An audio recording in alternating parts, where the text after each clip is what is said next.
নবীজি এসে সেদিন খাদিজার কাছে বলেছিলেন, জাম্মিলুনি ইয়া খাদিজা, আমাকে ঢেকে দাও, আমি ভয় পেয়েছি।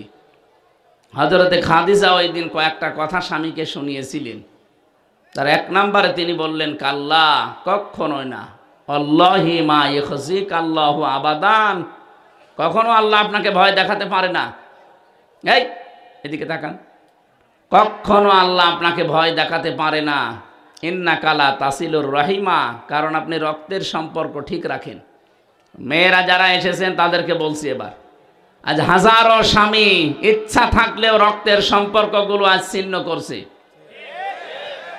আমার সাথে সবচাইতে বেশি সম্পর্ক রক্তের আমার মা বাবার, আমার বোন ভাইয়ের, আমার চাচা চাচি, আমার ফুফু, এই কথা বলেন না কেন? এদের সাথে আমার রক্তের সম্পর্ক না? অথচ আজ আমি 100 ভাগ হক আদায় তাদের করতে পারি না, শুধুমাত্র স্ত্রীর কারণে। এরকম বউ দেশে আছে না নেই? অথচ নবীজির স্ত্রী খাদিজা ডাক দিয়ে বলছে, স্বামী আপনি ভয় পাবেন না। কেন ভয় পান? আপনি তো রক্তের সম্পর্ক ঠিক রাখেন। এই জন্য রক্তের সম্পর্ক যারা ঠিক রাখবে তাদের কোনো ভয় নেই। তাদেরকে জিন পরি পৃথিবীর কোনো ভয় তাদের অন্তরে আল্লাহ জায়গা দেবে না, থাকলে আরো দূর করে দেবে। এই জন্য আমরা আহ্বান জানাবো, যার যার সাথে যে সম্পর্ক আছে আরো অটুট করবেন। কারণ এই রেহেম এটা আল্লাহর কুদরতি পা ধরেছিল। আল্লাহ পাককে ডাক দিয়ে বলে, রব্বুল আলামিন, বিভিন্ন জিনিস তো তুমি তৈরি করলে, তার দায়িত্ব বলে দিলে, তে আমার সম্পর্কে কিছু বললে না। আল্লাহ পাক ওই দিন তাকে জানিয়েছে, রেহেম, হে রক্তের সম্পর্ক, আত্মীয়তা, দুনিয়াতে যারা তোমার সাথে সম্পর্ক রাখবে আমি আল্লাহর সাথে তাদের সম্পর্ক থাকবে। আর তোমার সাথে যদি কেউ সম্পর্ক কাট করে দেয়, আমার সাথে তার সম্পর্ক আর থাকবে না, কাট হয়ে যাবে। এদেশে আজ কত আলেম ওলামা, ইমাম সাহেব, কত সাধারণ জেনারেল মানুষ দেখেন, হাজারো পীরেরও এই অবস্থা পাবেন, নিজের আপনজনের সাথে মিল নেই। বাংলাদেশে বহু পীর সাহেবকে দেখছি, তার আপন ভাই, চাচাতো ভাই, সৎ ভাই মামলা দিয়েছে জমি জায়গার কারণে, এখনো হাইকোর্টে মামলা চলছে। আপনি কি করবেন বলেন তো? নিজের আপন ভাইয়ের সাথে আপনার মিল নেই। আর ইসলামের কোনো কারণে যদি হয় সেটা মেনে নেওয়া যায়। দুনিয়ার কোনো স্বার্থ নিয়ে আপনি নিজের আপন বোনকে দেখতে পারেন না। ওই বোন জমি চেয়েছে এই কারণে দেখতে পারে না। এক কথা বলছেন না কেন? আপনাকে মনে করছেন শুধু জব্বা গায়ে দেওয়া, নামাজ পড়া আর এই রোজা রাখা ইবাদত, ওইটা আরো বড় ইবাদত। ওইটা না করলে বিভিন্ন ভয় আপনার কাছে এসে জমা হবে। স্ত্রী অভয় দিচ্ছে, ভয় পাবেন না, আপনি তো রক্তের সম্পর্ক ঠিক রাখেন। তাহলে আজ আমাদের স্ত্রীগুলো খাদিজার মতো যদি হতো, আমরাও পারতাম, সম্ভব হয়তো আজ আমাদের মা বাবাকে আলাদা করে দিতাম না। বিভিন্ন জেলায় এখন বৃদ্ধাশ্রম তৈরি হচ্ছে, নাউজুবিল্লাহ। বৃদ্ধাশ্রম বানানো জায়েজ নেই। গত কয়েকদিন আগে কিশোরগঞ্জ গিয়েছিলাম, কিশোরগঞ্জ থানা, নীলফামারী জেলা।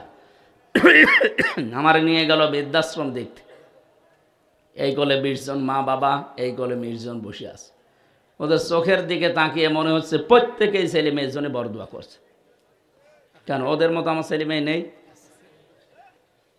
শেষ বয়সে এসে একটু শান্তিতে থাকবে, নাতি নাত করে নিয়ে একটু আনন্দ করবে না, এই বউটার কারণে এই সন্তান শেষ পর্যন্ত রেখে এসেছে বৃদ্ধাশ্রমে।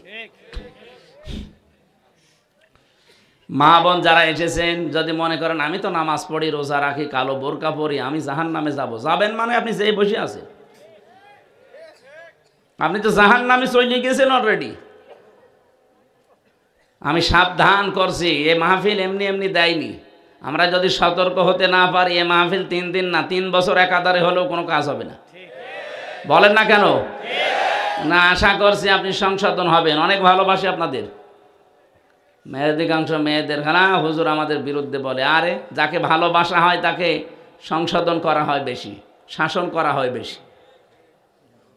এই জন্য আহ্বান জানাচ্ছি, নবীর স্ত্রী খাদিজার মতো, এটা হাদিস, বিশ্বনবী জানিয়েছেন, কোন স্ত্রী লোক যদি চায় যে আমার স্বামী বেশি দিন বেঁচে থাক, তার হায়াত বেড়ে যাক, তার সম্পদ, তার সন্তান, তার সম্মান, প্রভাব প্রতিপত্তি আরো বেড়ে যাক, বিশ্বনবী বলেন সেই স্ত্রী যেন মাঝে মাঝে তাকিদ দেয়, স্বামী তুমি আর যাই করো অন্তত রক্তের সম্পর্কগুলো ঠিক রাখো। নিজের বোন আসলে কত রকমের কত কিছু করেন, স্বামীর বোন বাড়িতে আসলে কয় আপনার তো এরকম তোড়জোড় দেখা যায় না। আমি কি বেশি বলে ফেললাম? এই জন্য আশা করছি আপনি নবীর স্ত্রী খাদিজার মতো এই কথা আমাকেও বলবেন যে স্বামী ভয় নেই, আপনি তো রক্তের সম্পর্ক ঠিক রাখেন, ভয় পান কেন? 2 নাম্বারটা বলার জন্য আমি হাদিসটা বলেছিলাম, তাহমিলুল কাল্লা।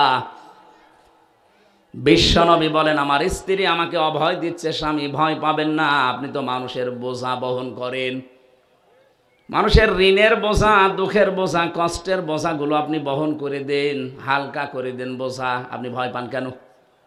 এই জন্য মানুষের বোঝা যারা হালকা করে, বোঝা যারা বহন করে দেয়, বোঝা যারা নামিয়ে দেয়, এই মানুষগুলো নবীর উম্মত, তাদের ভয় নেই। অথচ 15.5 বছরে যারা দায়িত্বে ছিল, তাকান এওসি সাহেব সহ কত বোঝা আমাদের মাথার উপরে দিয়ে গেছে।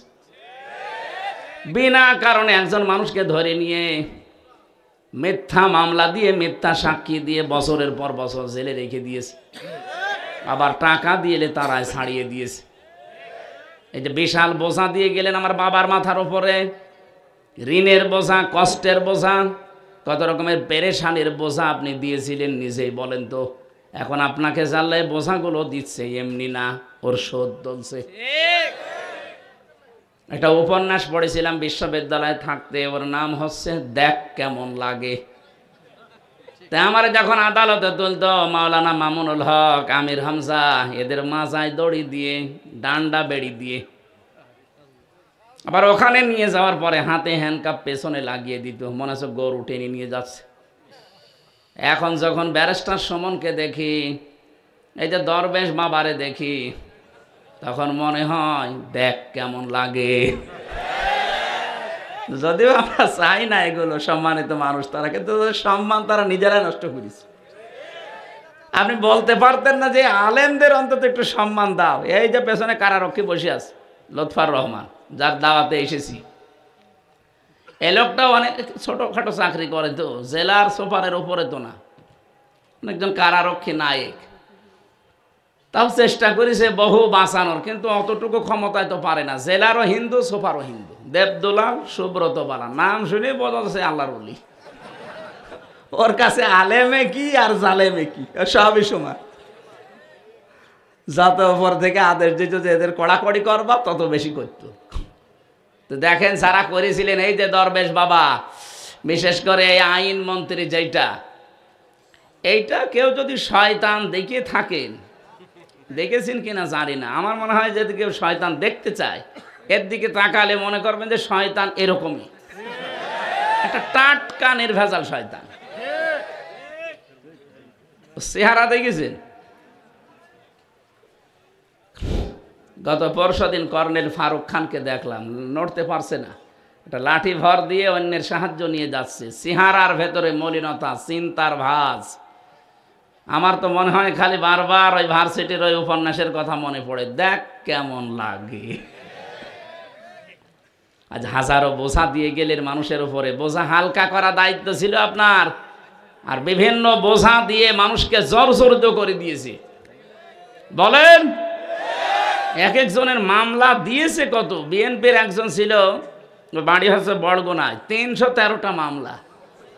ও কবে হাজিরা দেবে আর কবে বের হবে বলে তো। এক একজনের নামে 530টা মামলাও পেয়েছি আমি। কি আশ্চর্য, কি তৈরি করেছিল, মনে হচ্ছে যে কিয়ামত পর্যন্ত আর কিছু হবে না, কিন্তু ওপরে একজন বসে নেই। আল্লাহ পাক বলেন ওয়ামাকারু মাকারা ওয়া মাকারনা মাকারা ওয়া হুম লা ইয়াশউরুন। সূরা নমল 19 নাম্বার পারা 20 নাম্বার পৃষ্ঠার 5 নাম্বার লাইনের 50 নাম্বার আয়াতে আছে। এটা আধুনিক যে তাফসীরগুলো পাওয়া যাচ্ছে এখানে পাওয়া যাবে। আল্লাহ নিজে জানাচ্ছেন ওরা ষড়যন্ত্র করেছিল, হে নবী আমি নিজে কৌশল অবলম্বন করেছিলাম, কিন্তু ওদের বুঝতে দেইনি। তাহলে কাফেররা করে ষড়যন্ত্র, আর আল্লাহ পাক ওদের এগেনস্টে যেটা অ্যান্টিভাইরাস হিসাবে করে, ওইটার নাম কৌশল। নাম কি? আল্লাহ কি কৌশল করলেন দেখেন।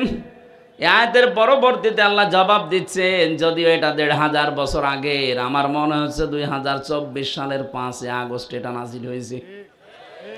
ফাতিলকা বুয়ুতুহুম খাওয়িয়াতান যালামু। আল্লাহ পাক বলেন একটু নজর করে দেখেন না কেন, এই সেই ঘরগুলো, এই সেই ফাতিলকা বুয়ুতুহুম। এক বচন দেয়নি, বহু বচন দিয়েছেন। বাইতন না দিয়ে বয়ুত দেওয়ার কারণ কি আমি বলছি। আল্লাহ এই আবার কথা বলেন কেন? কানে যেন আওয়াজ না আসে। আমি কোরআনে প্রবেশ করছি, কানে আওয়াজ আসলে কিন্তু ভুলে যাব। ফাতিলকা বুয়ুতুহুম, হে নবী এদের এই ঘরগুলোর দিকে একটু তাকান। খাওয়িয়াতান, আমি উজাড় গৃহ জনশূন্য করে দিয়েছি, পরিত্যক্ত অবস্থায় ফেলে দিয়েছি। বিমা যালামু, তাদের জুলুমের কারণে। কি বুঝলেন এতটুকু আরবি শোনার পর? আমি তাফসিরের ভেতরে যতগুলো কারণ পেয়েছি তার প্রথম কারণ এই, যে সমস্ত জায়গায় পৃথিবীতে জুলুম হয় আল্লাহর বান্দাদের উপরে, ওই জায়গা আল্লাহ অভিশপ্ত করে দেয়। ২০২৪ সালের ৫ আগস্টের বিকাল ৫টা বাজতে বাজতে বাংলাদেশের ৬৩০টা থানায় যত জালেমের ঘর ছিল আল্লাহ সব পরিত্যক্ত করে দিয়েছেন। এর বাস্তব প্রমাণ আমার কুষ্টিয়ার হানিফের বাড়ি। বিকাল ৫টা বাজতে বাজতে যে দেখি ইট খুলে নিয়ে চলে গেছে।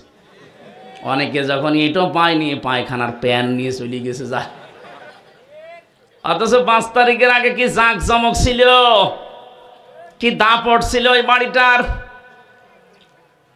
এখন হয়ে গেছে টয়লেট। মানুষ ওই রাস্তায় যাওয়ার সময় যে দেখে একটু চাপ দিয়েছে, কাজ করে চলে আসে। এটা কেন করে? এবার আমি একটা কথা বলছি, দেখেন মেলে কিনা। আমার মনে হয় এরকমই হবে। ২০১৬ সালে একবার হজে গিয়েছিলাম। কাবা শরীফ তাওয়াফ করতে করতে দেখি ভালোই লাগছে, আনন্দ লাগে, কাবা দেখলেই ভালো লাগে। এখান থেকে উপরে গেলাম, যে দেখি কি গো, পেটে বিশাল যন্ত্রণা, ব্যথা করছে। এক পুলিশকে ডাকলাম, ইয়াখি তাল, এদিকে আসেন। কি এখানে কোনো ফার্মেসি আছে? কেন? আমি এতক্ষণ তো আমার ভালোই লাগছিল, হঠাৎ আমার পেটে প্রচণ্ড ব্যথা করছে, আমি ঔষধ নেব। পুলিশ আমারে বলছে, ইয়া হাজিউল হুজ্জা তাই না বিলা দোকা। হাজি দেশ কোথায়? যে তুমি বাংলাদেশ, বাংলাদেশ থেকে এসেছি।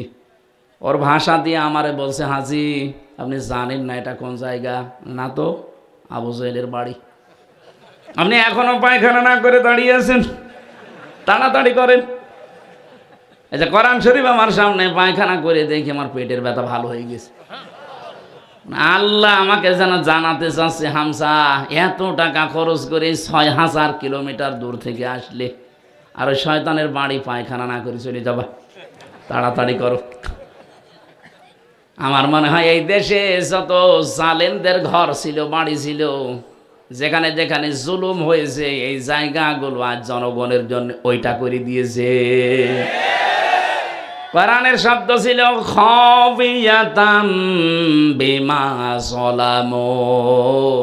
আল্লাহ বলেন আমি নিজে উজাড় বানিয়ে দিয়েছি, পরিত্যক্ত বানিয়ে দিয়েছি, শয়তান পর্যন্ত ওখানে থাকতে ভয় করে। বিমা যালামু, তাদের জুলুমের কারণে। কি জুলুম হয়েছিল আমি তো নিজে সাক্ষী। রিমান্ডে আমি 10 দিন মাত্র পেয়েছিলাম এই জুলুম। জেলখানায় আসার পর আমাদের অধিকার থেকে তারা বঞ্চিত করে রেখেছিল। কারণ 7 দিন পর পর সরকারি ফোন দেওয়া হয় যারা বন্দি, আমাদেরকে বাদ দিয়ে। শুধু যারা আমরা ইসলামী লাইনের লোক বলছে না, এদের দেওয়া যাবে না। তার ভেতরে আমি একজন। যোগাযোগ বিচ্ছিন্ন করে আপনি ফাঁসির ওই কন্ডেম সেলে থাকবে তো ফাঁসির আসামিরা, আমারে রাখলেন কোন কারণে? আমার তো মুরগি চুরি মামলাও না। আমরা যদি সাজাও লাগিয়ে দিত তাও 3 মাসের বেশি আমার জেলে রাখতে পারে না, যদি সত্য হইতো। মিথ্যা দিয়েছেন দেন, সাজা দিয়ে দিলেও তো 3 মাসের বেশি থাকা যায় না, অথচ 3টা বছর আমার বেকার আটকিয়ে রাখলেন। ওই জুলুম যেখানে আমি 10 দিন ছিলাম, দেখেছি মানুষের ওপরে কি আচরণ করে তারা। ওই ডিবি অফিসে মাটির নিচে ঘর আছে, ওখানে যারা 3 মাস 3 বছর 5 বছর 7 বছর পড়ে আছে কেউ জানে না দুনিয়ায়। এত বড় বড় নখ হয়ে গেছে এক একজনের। চুল দাড়ি গপ দেখে মনে হচ্ছে কোন জায়গা থেকে যেন বেরিয়ে আসতেছে। মাঝে মাঝে উপরে নিচে যখন নিয়েছি তো দেখতাম কয়েকজনের সাথে আল্লাহ কি অবস্থা। কেউ কেউ দেওয়ালের সাথে ভাবে খুশিয়ে খুশিয়ে লিখে রেখেছে ভাঙা ভাঙা অক্ষর দিয়ে যে ভাই যদি কেউ বাইরে যেতে পারেন এই নাম্বারটা জানাবেন যে আমি বেঁচে আছি। কি করেছিলেন বলেন তো? এখনো পর্যন্ত দেশে অনেকে জালেমদের সাফাই গায়, বলে কি হয়েছে যে ওনার পালানো লাগলো। পালানোর দরকার ছিল না, 5 মিনিট থাকলে ভক্তা হয়ে যেত। কি করেছে আপনার তো হয়নি। আপনি যদি এরকম 7 বছর 8 বছর ব্যারিস্টার আরমানের মতো 8 বছর, আমান আজমির মতো 10 বছর, আমি 14 বছর মানুষের খবরও জানি, পড়ি আছে, কেউ জানে না দুনিয়ায়। একটা মানুষকে 24 ঘন্টা যদি ওইভাবে আটকিয়ে রাখা হতো পাগল হয়ে যাওয়ার কথা। আর বলে আমি কি করেছি আপনাকে আমি শুধু 14 দিন রেখে দেব, আপনি এমনি হাফ পাগল আরো পাগল হয়ে যাবেন। এই কঠিন পরিস্থিতিগুলো যারা তৈরি করেছিল বিভিন্ন জায়গায়, আল্লাহ এত বেশি রেগে গেছে তাদের জায়গাগুলো আজ উজাড় গৃহ। কত কোটি কোটি টাকার মালিক ছিল তারা, অথচ সে বাড়িতে এখন ঘৃণা করেও কেউ যেতে চায় না। এটা আমার কুষ্টিয়ার কথা বললাম। কি দাপট ছিল হানিফ সাহেবের, নাম শোনেননি? হাসানুল হক ইনু, কে বলে ওর নাম ইনু, ওর নাম নুনু। কুষ্টিয়াতে এখন অনেকেই বলে হাসানুল হক নুনু, আশাই কেটে দিয়ে দন্তন্য দিস, দন্তন্য এসো দন্তন্য এসো, কি হয় নুনু। এমনিতে মানুষের এই মুখ থেকে কথা বের হয় না, কি করেছে বলেন তো? আল্লাহ পাক এতটুকু যদি শেষ করে দিত জলামো, তাহলে আমি সত্যি কথা বলতে এই আয়াত পড়তাম না। এর পরের আয়াতটা আমাদের দরকার। এই জন্য বললাম ইন্না ফি যালিকা লায়াতাল লিকাউমিন ইয়ালামুন। এখানে আলেম নেই, এখানে একটা গুরুত্বপূর্ণ শব্দ আল্লাহ কিন্তু জুড়ে দিয়েছেন। ইন্না ফি যালিকা লায়াতান, লামে তাকিদ। আল্লাহ যদি কোনো বিষয়ে গ্যারান্টি দেয়, বলেন তো এটা কি যেমন তেমন বিষয় না। আল্লাহ গ্যারান্টি দিচ্ছেন, অবশ্যই এর ভেতরে শিক্ষা আছে, নিদর্শন আমি আল্লাহ রাখলাম। লিকাউমি ইয়ালামুন, জ্ঞানী মানুষ যারা তাদের জন্যে। কি শিক্ষা? তাফসিরে 27টা পেয়েছি আমি, একটা বলছি আমাদের জন্যে। প্রথম শিক্ষা হচ্ছে যারা জালেমদের বাড়ি ঘর আজ পরিত্যক্ত জনশূন্য ওজাড় গৃহ দেখতে পেলে, তোমাদের জীবনেও যদি আমি কোনো জুলুম পাই, তোমাদেরকেও ভবিষ্যতে তোমাদের বাড়ি এরকম ওজাড় গৃহ হয়ে যাবে। যারা আগামীতে যারা চেয়ারে বসবেন সাবধান, এদের 15 বছরের এত বড় গভীর শিখড় যদি আল্লাহ উল্টিয়ে ফেলতে পারে, উপড়িয়ে ফেলতে পারে, এদের বাড়ি ঘর যদি পরিত্যক্ত করে দিতে পারে, তা আপনি 5 বছর পরে তো আবার নির্বাচনে পাল্টিয়ে যাবেন। এজন্য জুলুম যদি আপনার জীবনে থাকে, সাবধান, এখনই পাল্টাবেন। জুলুম করবেন না, জুলুম করলে সে আল্লাহর মামলার আসামি হয়ে যায়। আর মামলা যত বড় হয় বাদী, কেসও কিন্তু এরকম কঠিন হয়ে যায়। মাঝে মাঝে লুৎফর ভাই আমারে কারাগারে গিয়ে বলতো, কি আপনার আর কতদিন মানে আমার তো আর সলিমদ্দি মামলা দেয়নি, দিয়েছে ওই 2 বোনের 1 বোন। রাষ্ট্র সরাসরি বাধা আমার আর মামুনুল হকের, আমি বের হব কি করে? লাল দাগ দিয়েছিল যেন এই 2টার জামিন না হয়, অথচ বাইরে শুনতাম যে আইনের শাসন চলছে। পুরাটা মিথ্যা কথা। আমি নিজে তো সাক্ষী, আইনের শাসন যদি পেতাম তাহলে তো আমার 3 বছর লাগে না, 3 দিনই আমি বের হয়ে যাই। কথা বলে না কেন? এখন আবার আরেকটা মিথ্যা ছড়াচ্ছে। এই 8-9 দিন শুনতে পাচ্ছি সারা বিশ্বের বিভিন্ন মডলদের কাছে সিম্পৃতি পাওয়ার জন্য এখন আরেকটা মিথ্যা আরম্ভ করিস যে আমি নির্বাচিত ছিলাম, আমাকে নির্বাসন দেওয়া হয়েছে। এত বড় মিথ্যা কথা আপনি বলতে পারলেন? আপনি নির্বাচিত ছিলেন, শয়তানও বিশ্বাস করবে? 15.5 বছরে নির্বাচিত হয়নি, আপনি নির্বাচিত কি করে হইলেন? কারণ নির্বাচিত মানুষ হয় যে পদ্ধতিতে, তার নাম নির্বাচন। ঘোড়াকেও যদি জিজ্ঞাসা করেন, ঘোড়া এ 15.5 বছরে কোনো নির্বাচন হয়েছে, ঘোড়াও হাসবে যে কি বলে। পৃথিবীর কোন মানুষই বিশ্বাস করে না এখন আর যে বাংলাদেশে 15.5 বছরে নির্বাচন হয়েছে। হ্যাঁ হয়েছে, নির্বাচনের নামে প্রহসন। কথা বলেন না কেন? নির্বাচনের আগেই যদি আপনি ঘোষণা দিয়ে দেন নিজের মন মতো 154 জন, আর দিনের ভোট যদি রাতে করে ফেলেন, তো কিসের নির্বাচন করলেন আপনি? আরে মিথ্যা এখন ছড়াচ্ছেন যে আমি নির্বাচিত ছিলাম। আরে নির্বাচিত হওয়া লাগে নির্বাচনের মাধ্যমে। নির্বাচন যে হয়নি তার প্রমাণ আমার সাথে ওসি ছিল, এই যে জানে মজ্জেব। ফাঁসির ওই কন্ডেম ছেলে, আমি উপরে, উনি 3 তলায়, মাঝে মাঝে আসতো আমার কাছে, হুজুর আমি একটা তওবা করেছি, দেখেন তো আমার তওবা কোন কায়দার। বলে যে নির্বাচন গেল ওই সময় আমি বাইরে ছিলাম, আমার দলবল যা আছে এদেরকে নিয়ে রাত 12টার পরে আমি ভোট কাটা আরম্ভ করলাম। ফজর পর্যন্ত কাজ কাম করে বাক্স ভর্তি করে পাঠিয়ে দিলাম জায়গা মতো। ফজরের আজান দিলে গোসল করার পর ওযু করে 2 রাকাত নামাজ পড়লাম। এরপরে বললাম আস্তাগফিরুল্লাহ। হুজুর আমার তওবা হয়েছে। না, আপনি তো আল্লাহর কাছে দোষ করেননি যে আস্তাগফিরুল্লাহ পড়বেন, আপনি দোষ করেছেন হামজার কাছে। কথা বলেন না কেন? একটা এমপি বানাতে 3.5 থেকে 4 লাখ মানুষ লাগে, সবার রায় আপনি একাই দিয়ে দিলেন। না, আপনারে তাওবা হয়নি, আপনাকে 3.5 লাখ 4 লাখ হামজার কাছে আগে যে মাপ চাওয়া লাগবে। কিন্তু ভয়ঙ্কর বিষয়, এই কয়েক বছরের ভেতরে অনেক হামজা দুনিয়া থেকে মরে গেছে, আপনি তাদের পাবেন কোথায়?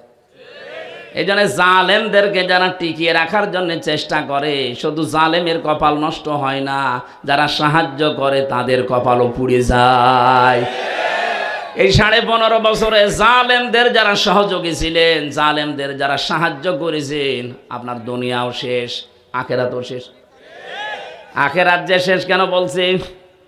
আমার নিজের মামলা দিয়ে বললাম না যে আমার মামলার যদি সত্যিই কোনো সলিমদ্দি দিত, ওর কত টাকা লাগবে? আমি আকিস গ্রুপের খতিব ছিলাম, কয় টাকা লাগবে আপনার? যা লাগবে ওরা তাই দিত। কিন্তু এমন মানুষ মামলার বাদী, ও টাকা পয়সা দিয়ে হবে না। এই জন্য মামলার বাদী যত বড় হয় মামলা তত কঠিন হয়। জালেম, শতবত বলছি না, জালেমদের বিরুদ্ধে কিন্তু আল্লাহ নিজে মামলা দায়ের করবে। কোরআনে কারীম সূরা শূরা 25 নম্বর পারার 6 নম্বর পৃষ্ঠার 13 নম্বর লাইনের 42 নম্বর আয়াতের প্রথম অংশে আছে, যত তাফসির বাংলাদেশে পাওয়া যায়, যত ভাষায় পাওয়া যায়, সব তাফসিরে একই বক্তব্য আছে। আপনি বাংলা, ইংরেজি, উর্দু, ফার্সি যা দেখবেন, আরবি টু আরবি সবগুলোর সামারাইজ এইটা। ভার্সিটি থাকাকালীন আমি প্রতিটা এক জায়গায় করেছিলাম, ইন্নামাস সাবিলু আলাল্লাযিনা ইয়াযলিমুনান নাস। অবশ্যই আমি আল্লাহ নিজে মামলা দেব, আমি কেস করব। শব্দ দেখছেন? আমি নিজে কেস দেব, নিজে মামলা দেব, অভিযোগ দায়ের করব তাদের বিরুদ্ধে যারা মানুষ হয়ে মানুষের ওপরে জুলুম করেছে। আল্লাহ কিন্তু ইয়াজলিমুন আল মুসলিমুনা দেয়নি যে মুসলমানদের ওপরে যারা জুলুম করেছে, ইয়াজলিমুন আন নাস। বুঝতেছেন? নাস মানে কি শুধু মুসলমান? নাস মানে মানুষ। মানুষ হয়ে মানুষের ওপরে যারা জুলুম করছে, করবে মানে ইয়াজলিমুনা, এটা মোজারে, বর্তমান, ভবিষ্যৎ, প্রেজেন্ট, ফিউচার, 2টা কাল দিয়ে আল্লাহ শব্দটা বানিয়েছেন। আল্লাহ বলেন এখন যারা করছে, ভবিষ্যৎ বলতে কিয়ামত পর্যন্ত এই আয়াতটা থাকবে না? থাকবে না? যারা করবে জুলুম তারা কিন্তু আমার হামজার আসামি না, এরা মামলার আসামি কার? আপনি একটু বিবেক দিয়ে ভাবেন, আল্লাহর মামলার আসামি, অথচ নিজেই তিনি বিচারপতি, নিজেই মামলার বাদী। কে আপনাকে মাফ করবে? খালাস দেওয়ার কোনো কায়দা নেই।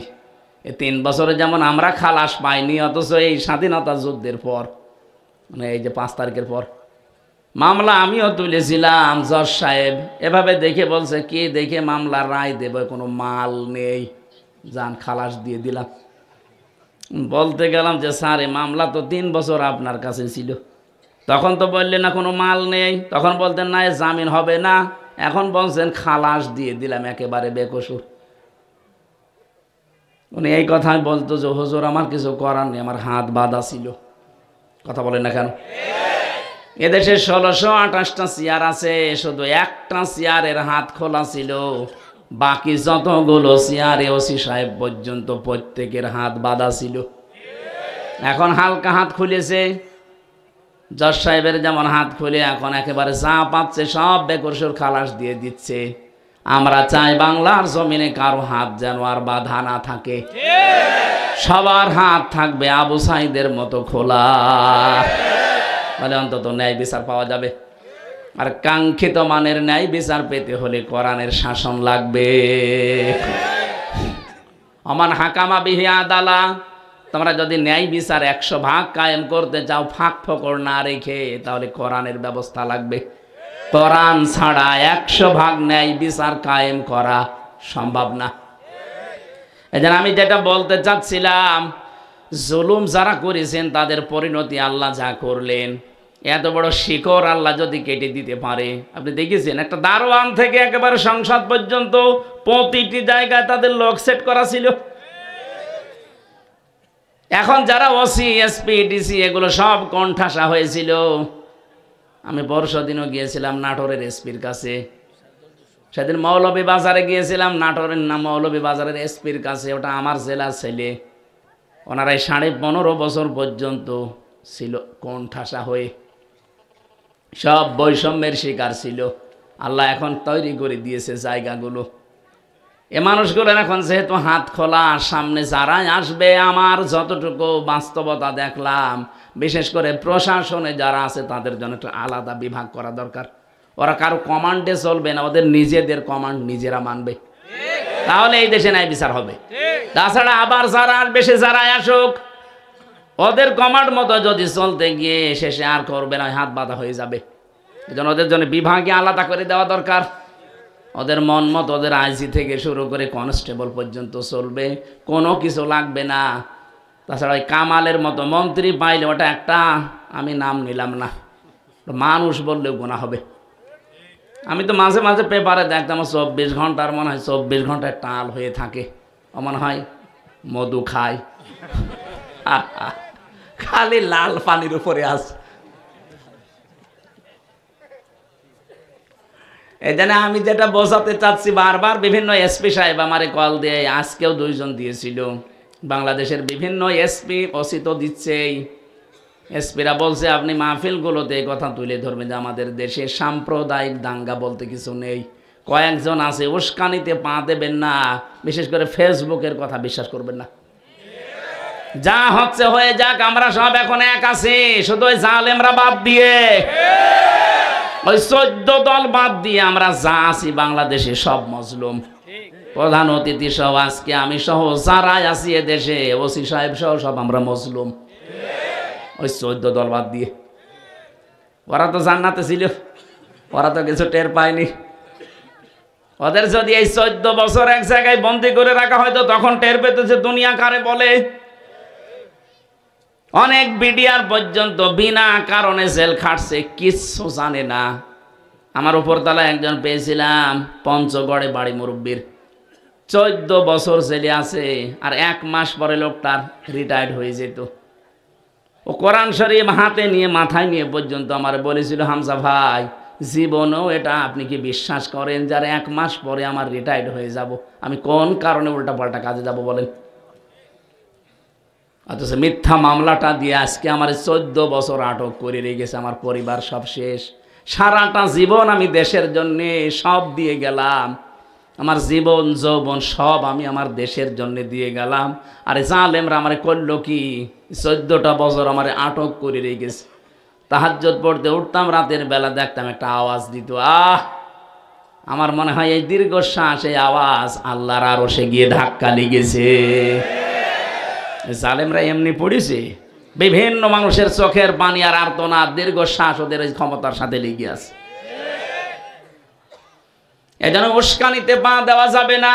আমি সহ যারা শুনছি সারা দেশে যেটা কালকে যাবে, যে রেকর্ড হচ্ছে সারা দুনিয়ায় কালকে ছড়াবে, ওনার কানও চলে যাবে। আমরা যেন কারো কোনো উস্কানিতে পা দিয়ে দেশে অস্থিতিশীল পরিবেশ তৈরি না করি, তাহলে গোপালগঞ্জের মতো পেছনে লাল হয়ে যাবে। ওনাদের হাতে অস্ত্র আল্লাহ এই দেশের সরকার এমনি দেয়নি, শুধু চুমা খাওয়ার জন্য না, পাশে লাঠিও আছে। ঝামেলা করবেন শুধু আর্মি না, পুলিশ বাহিনী এখন আপনাকে পিটাবে। এই জন্য সাবধান করলাম। আর ভুল হয়ে গেলে একবার ভুল করে মনে করছেন সংশোধন হয়ে যাব না। আমি জেলে দেখে 3 বছরে এইটা বুঝেছি যে অন্যায় করার পরে কেউ যদি ভেতরে যায়, ও মানুষ অনুশোচনা করতে করতে জীবন শেষ হয়ে যাবে, পাশে আর কাউকে পাবেন না। এই যে বিশ্বজিৎকে যারা হত্যা করেছিল তারা পড়ে আছে, শাওন এখন আছে নাকি চলে গেছে? এখনো আছে। বিশ্বজিৎকে যেদিন কুপিয়ে মারে ওই দিন ও কিন্তু বলেছিল যে ভাই কিসের জামাত ইসলাম, কিসের শিবির, আমি মুসলমানই না। আপনি আমাকে শিবির বলে মারছেন, আমি তো মুসলমান না, আমি ফুল হাতা, আমি হাফ হাতাও না। আমরা কি? হ্যাঁ, হাফ হাতা। এই শব্দটা শুনেছিলাম আমি জেলখানায় থাকতে। ওই সময় যে জেলার ছিল দেবদুলাল, ও ভেতরে আসলেই ভেতর থেকে আওয়াজ দিত, আসতেছে ফুল হাতা। আমার ভাইরা, এই জন্য কারো উস্কানিতে, কারো পপাকানটায় কান দিয়ে, হাত দিয়ে, পা দিয়ে যদি একটা কিছু করে ফেলেন, সত্যি বলছি ওটা কিন্তু আর উঠে আসবে না। সারা জীবন আপনাকে 4 দেওয়ালের মাঝে পচা লাগবে। কেউ সাহায্যের জন্য এগিয়েও যাবে না। এই জন্য আমরা সাবধান, যেন আইন শৃঙ্খলা যা আছে যেন অবনতি করে না ফেলি। নিজের কপালে নিজে কোড়াল মারছেন আপনি। আরে ভাই, যারা পালিয়ে যায় ওরা যে ফিরে আসে না, তার প্রমাণ ইতিহাস। এই যে লক্ষণ সেন 805 বছর আগে পালিয়ে গেছে, আজ পর্যন্ত ফিরে আসেনি। কথা বলছে না কেন? চেঙ্গিস খান, লক্ষণ সেন, হিটলার, যত বড় বড় নাম বললাম এরা কিন্তু একেবারে ছোট না। কত লক্ষ লক্ষ মানুষ এই গণহত্যার সাথে জড়িত এরকম ছিল তারাও। এরা তো তাও গণহত্যা করেছে, আর ওরা একেবারে সাফ করে দিয়েছিল 60 লাখ। এত বড় বড় পাওয়ারফুল মানুষ দুনিয়াতে একবার চলে গেছে, আর কোনোদিন ফিরে আসেনি। আর আপনি ভাবতেছেন হ্যাঁ উনি আসবেন, ও আস্তে আস্তে কব্বরে চলে যাবে। 805 বছরের ভেতরে যদি লক্ষণ সেন ফিরে না আসে, তার নাতি ফিরে আসবে কি করে? কথা বলে না কেন? এই জন্য আশা করছি এরকম উল্টা পাল্টা ধ্যান ধারণা আর রাখবেন না। যারা পালিয়ে যায় ওদের সাহস নেই, এই জন্যে পালিয়েছে। বুকে সৎ সাহস থাকলে পালাইতো না। মানুষের উপরে যারা বোঝা তৈরি করে দিয়ে যান, বোঝা হালকা না করে, আপনার উপরে আল্লাহ কিন্তু ডবল বোঝা চাপিয়ে দেবে। এই জন্য আমার প্রথম কথা ছিল, এখানে আমরা যারা এসেছি শুধু মুসলমান না, যেহেতু টাঙ্গাইল, ঘাটাইল, এরপরে কালীহাতি, এই সমস্ত নাম শুনলে বোঝা যায় যে এখানে অন্য ধর্মের লোক আছে। জানে যারা এসেছেন মানুষ পদবাচ্য আমরা বিবেচিত। আমাদের এই দেশের সংখ্যা লঘু, সংখ্যা গুরু কিচ্ছু নেই, মেজরিটি মাইনরিটি নেই, আমরা সব এক। কথা বলেন না কেন? সুতরাং এই শব্দটাকে এখন খুব জোরালো ভাবে পৃথিবীকে শোনানো লাগবে যে এই দেশে মেজরিটি মাইনরিটি নেই, আমরা সব এক। এই ঐক্যবদ্ধ থাকলে তামাম দুনিয়া একদিকে হয়ে গেল, আমাদের একটা কিচ্ছু ছিঁড়তে পারবে না। ভারত ভারত করি আমরা। আরে ভাই, ভারতের আশপাশে যতগুলো রাষ্ট্র আছে সবাই যদি ভারত ছাড়া চলতে পারে, বাংলাদেশও চলতে পারবে ইনশাআল্লাহ। এখন যে দ্বন্দ্ব ওরা বাঁধিয়ে রেখেছে, আপনি দেখেন কালকের টকশো দেখলাম 45 মিনিট 7 জন হিন্দু বসে বসে টকশো করছে, সব ভয় আছে। ওদের সবচাইতে বড় ভয় ডক্টর ইউনূসের ওই কথা বলেছিল না, বাংলাদেশ যদি অস্থিতিশীল হয় 7 সিস্টার ভেঙে ফেলবো। খুব ভয় আছে। 7 জনই দেখলাম একই কথা। ওরা যেভাবে বলে 7 সিস্টার করে দিলে তো আমাদের মুশকিল। ওদের কথা একটু টানা টানা না, আমাদের তো মুশকিলই হবে। ঝামেলা করবেন না, যত বাঁধাবেন। একটা মসজিদ যেন আর ভারতে ভাঙ্গা না হয়। ধোয়া ধোয়া তুলে ওরা বলে এখানে মন্দির ছিল, ওরা আজমির শরীফ ভেঙে ফেলবে, সেখানে ওরা রাম মন্দির বানাবে, নাকি ওইটা ছিল নাকি 500 বছর আগে। ডাহা মিথ্যা কথা। এরকম হলে তো এই দেশে অন্তত একটা মন্দিরও থাকার কথা না, বলেন? তাম দুনিয়ার মানুষকে ওরা চিল্লায় চিল্লায় শোনায় যে আমরা সংখ্যা লঘুদেরকে সম্মান করি। এই সম্মান করার নিয়ম কোথায়? আমাদের সে পালানো প্রধানমন্ত্রী অবৈধ কোথায়? তারে তো খুঁজে পাওয়া যায় না। তারে সামনে নিয়ে আসেন। স্বামীর বাড়ি কেউ দোলাভাইয়ের বাড়ি বসে বসে কি করছেন? আপনারা পকেট মারতে পারেন না? কে স্বামীর পকেট মারা জায়েজ আছে? স্বামী যদি খরচ দিতে না চায় পকেট মারা জায়েজ নেই? আমাদের দেশ থেকে যারাই বাইরে যায় এরা রেমিটেন্স যোদ্ধা, টাকা পাঠায় মাসে মাসে। আর 2 বোন যে 3 মাস 5 দিন পড়ে আছেন, একটা টাকাও পাঠায় না। কি করছেন কি আপনারা? কেউ দোলাভাইয়ের পকেট, কেউ স্বামীর পকেট, 2 জন 2 পকেট মারেন, টাকা পাঠান, আমাদের ঋণ মুক্ত হোক। এই জন্য মানুষ যারা, তাদের জন্য যেহেতু আজকের এই দেশ, তাদের জন্য আজকের এই অনুষ্ঠান, যারা এসেছেন সবাইকে ওয়েলকাম জানাচ্ছি কোরআনের পক্ষ থেকে। এটা আজকে খুশির দিন।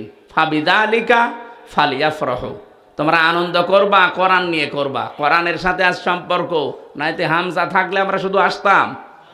কোরআনের সাথে সম্পর্কিত অনুষ্ঠান, এই জন্য আমরা খুশি আনন্দিত। বলেন আলহামদুলিল্লাহ।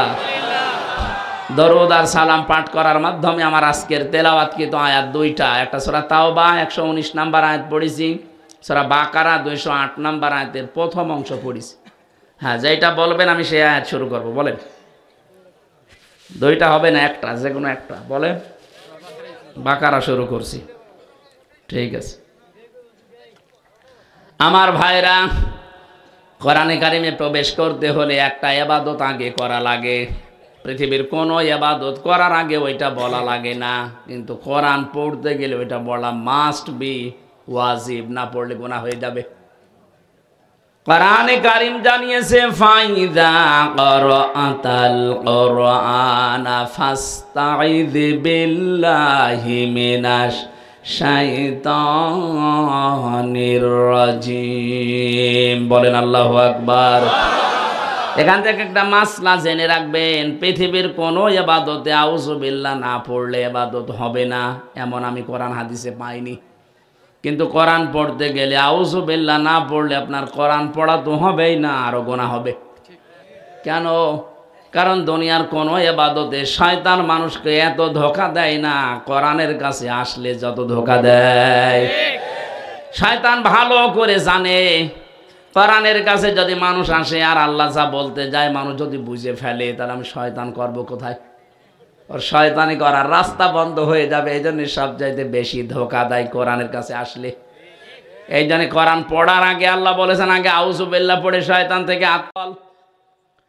আউযু বিল্লাহি মিনাশ শাইতানির রাজিম।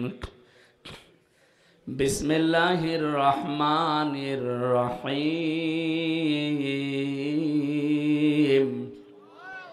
ইয়া আইয়ুহাল্লাযীনা আমানু দুখুলু ফিস-সিলমি কাফা। সাদাকাল্লাহুল আযীম।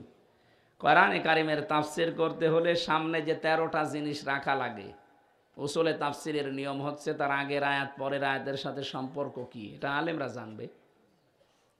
এরপরে মাতৃভাষায় অর্থ করা লাগে, শুদ্ধ তেলাওয়াত করে শোনানো লাগে। এখান থেকে ঐতিহাসিক প্রেক্ষাপট কি আছে, শানে নজুল, ব্যাকগ্রাউন্ড কি আছে, এইটা। এরপরে এখানে শিক্ষা আল্লাহ কি দিতে চান, এখান থেকে শিক্ষা নিয়ে আপনি বাড়ি পর্যন্ত কি নিয়ে যেতে চান, এইগুলো এই আয়াত থেকে বের হবে। তাহলে প্রথম শব্দটা কোরআনে কারিমের এই আয়াতের ভেতরে সেলমন বা সালমন। ইয়া আইয়ুহাল্লাযীনা আমানু উদখুলু ফিস-সিলমি, আসল শব্দ এটা। এই যে সিনের ওপরে যদি কেউ জবর দিয়ে পড়ে সালমন হয়, বাংলা অর্থ হয় শান্তি। আর সিনের নিচে জের দিয়ে পড়লে বাংলা অর্থ হয় ইসলাম। আল্লাহ এখানে ইমানদারকে ডাক দিয়ে শান্তিতে প্রবেশ করো না ইসলামে প্রবেশ করো। ইসলামে খুব ভালো করে শুনবেন, যত অ্যাক্টিভ হবেন এখান থেকে কিছু বের করতে পারবেন। আমরা সব বাদ দিয়ে দিচ্ছি, কারণ আমার রাত 10টার পরে জেগে থাকা নিষেধ। তারপরেও আরেকটা অনুষ্ঠান আছে আমার এক স্যারের, এই জন্যে খুব তাড়াতাড়ি, যত তাড়াতাড়ি শটে পারা যায়, এটা আমি সামারাইজ করে বুঝিয়ে ওই জায়গায়, পাবনা আটঘরিয়া, আমার মনে হয় ও ছাতা যেতে যেতে ফজরে আজান দিয়ে দেবে। তারপরও বিশ্ববিদ্যালয়ের স্যার তো ডক্টর গোলাম রব্বানী, গোলাম মাওলা, আমার সাথে যে এসেছে ওনাদের স্যার, আমার ম্যাডাম পড়তো ওনার কাছে, দাওয়া বিভাগে। এখন কী করব, ভার্সিটির স্যারও কথাও ফেলা যায় না, এদিকে আমিও পারি না, স্যারও ছাড়ে না। আল্লাহু আকবার, এরকম হয়ে গেছে। আজকে দিনের বেলা আবার সেই কালী হাতি ছিল, এখন আবার এইটা, এরপরে রাতে ওইটাতে। আমার তো বেঁচে থাকা লাগবে। ওনারা ভেতরে তো চিকিৎসাও দেয়নি, কারারক্ষী বসে আছে, জিজ্ঞাসা করেন। ও ভেতরে যে ডাক্তার আছে, ও সব রোগের এক ডাক্তার। আপনি যে কথাই বলেন, কেউ যদি বলে আমার মাথা ব্যথা, ও যা দেয়। কেউ যদি বলেন নুনু ব্যথা, ওই একই। আমি একজন পেয়েছিলাম নিচতলায় থাকতো, ওর সেই লজ্জাস্থান ফুলে এইরকম মোটা হয়েছে। ও মহিলা ডাক্তার, তো যে বলছে যে ম্যাডাম এই দেখেন, বলছে ওইরকম হয়। ওই ছেলে এসে আমাদের কাছে বলছে হুজুর, আমি দেখালাম বের করে যে এই দেখেন কি। ও ম্যাডামে আমরা বলছে যে ওই রকম হয়। তা কি করবো বলেন তো, এ তো কমে না ফোলা। ভেতরে বুঝলাম যে যেরকম ডাক্তার 10,000 মানুষ 4 জেল মিলে, ডাক্তার একটা করবে কি, ও যে যা যায় ওই একই বড়ি দিয়ে দেয়। এই জন্য মাথা ব্যথাও যা, পেটে ব্যথাও যা, ও নুনু ব্যথাও তাই, সব ব্যথার একই বড়ি। আমাদের চিকিৎসা আসলে ভেতরে ছিল না। আমার অবস্থা খুবই খারাপ ছিল। আলেমদের সাথে ছিলাম, যেহেতু মাওলানা মামুনুল হককে একটু কড়াকড়ি, আমারও কড়াকড়ি। মাথা থেকে শুরু করে ববে যে ডায়াবেটিস হয়ে গেছে, 19 চলছে ডায়াবেটিস। অথচ ভেতরে যাওয়ার আগে আমার ডায়াবেটিস কি এরকম জানতামই না। রোগ শোকগুলোতে ডাক্তার এখন বারবার বলছে আপনি রাত জাগবেন না, সর্বোচ্চ রাত 10টা 10:30টায় ঘুমিয়ে পড়েন, না কিন্তু আবার অসুস্থ হয়ে যাবেন। 10 দিন হাসপাতাল পড়েছিলাম। কিন্তু আপনারা তো তোলেনি, দেরি করে। মাদ্রাসার মাহফিলগুলো বেশিরভাগ হয়, এরা তোলে কালেকশন রাত 9টা 10টায় তোলে, শেষে 11টা 11:30 বেজে যায়। আগামীতে মনে করছি আল্লামা সাইদি সাহেবের মতোই নিয়ম করে নেব, মাহফিল নিলে এশার পরে তুলে দেবেন, রাত 10টায় মাহফিল শেষ। এটা যদি কেউ করতে পারে তার মাহফিল দেব, তাছাড়াও ছাতা দিয়ে। আমার তো বেঁচে থাকা লাগবে। যে গরু দিয়ে চাষ করে খাবেন, ও গরুই যদি মরে যায় তো কী করে চাষ করবে? এই জন্য আমার বাঁচা লাগবে। আমি সামারাইজ করছি, তাফসির করতে গেলে 1-2 ঘন্টা 5 ঘন্টা না, যত কথা এক একটা শব্দে, যার যত যোগ্যতা বেশি সে তত তথ্য ওখান থেকে বের করতে পারবে। তা আমরা দেখি কত দূর পারি, আমি তো ছোট মানুষ।